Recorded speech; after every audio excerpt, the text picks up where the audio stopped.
हो गए आप लोग। ये मैडम भी आ गई, वो कह रही है कि अरे छोटे कपड़े नहीं पहनने चाहिए। आपको ये बताइए कि खतरा जिसको होता है, जैसे हमको अगर बारिश में बाहर निकलना है तो हम क्या करते हैं? छाता लगाते हैं। क्यों लगाते हैं? कि हम भीग जाएंगे ना।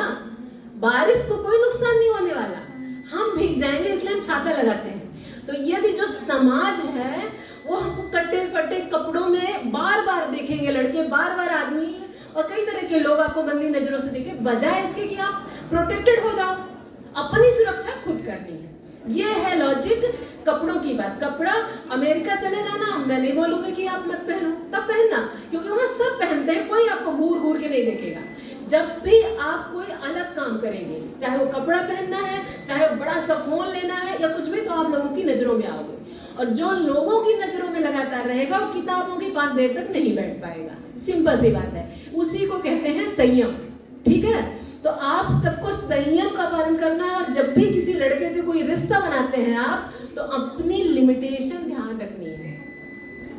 यहां पर नुकसान आपका होगा यदि आपने अपनी लिमिट खोई ना, तो आपको कानून बचाएगा। आपको कानून में विभिन्न प्रकार की मैं चीजें अभी आपको बताऊंगी, सहायता देगा, लेकिन पहली आपकी ये लायबिलिटी है कि आप बेचारी ना बने। आपको बनना है अपने आप को आर्थिक रूप से मजबूत इंसान। महिला या पुरुष कुछ होता नहीं है। जब आप गांव में रहते हो, जब आपका ज्ञान का विकास कम हुआ रहता है, तो आपको लगता है कि ये महिला है, ये पुरुष है, ऐसा ऐसा है। लेकिन जब आप एक स्तर प्राप्त कर लेते हो, तो कुछ महिला पुरुष नहीं होता।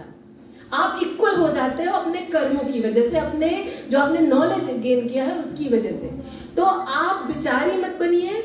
किसी को आप किसी के पास मत जाइए कि मेरे ऊपर दया करो। आपके ऊपर कोई दया, इससे बड़ा, इससे खराब चीज कुछ हो नहीं सकती है कि लोग आप पर दया करें कि आपके साथ। तो उसके पहले आपको सोचना पड़ेगा कि हम ऐसा कोई काम ना करें कि हम अपने आप को बिचारी की स्थिति में रखें और हमारे पेरेंट्स को शर्मिंदा होना पड़े, क्योंकि वहां से रुकावट पैदा हो जाएगी। फिर लड़कियों की समस्या, शादी कर दो निकले जाए, है ना, कचरा। शादी करना मतलब उस टाइम पर जब आपने कोई गलत डिसीजन ले लिया, तो शादी करना आपका जीवन संवारना नहीं होता है, वो आपको डिस्पोज करना होता है। घर के लोग चाहते हैं कि अब इसको हटाओ, ये बन चुकी जो बनना था, हमने इसको कॉलेज भेजा था पढ़ने के लिए, देखो ये क्या कर रही है। और दूसरा एक और पहलू है इसका कि जिस लड़के को आप कर रहे हो, ये चीजें, बहुत सारी चीजें हम लोग के सामने, जो हम काम करते हैं कोर्ट में, थाने में, हमारे सामने ये चीजें आती हैं, जो उदाहरण के रूप में आपको यहाँ पर मैं बता रही हूँ। और आपको मैं चाहती हूँ चीजों में आप ना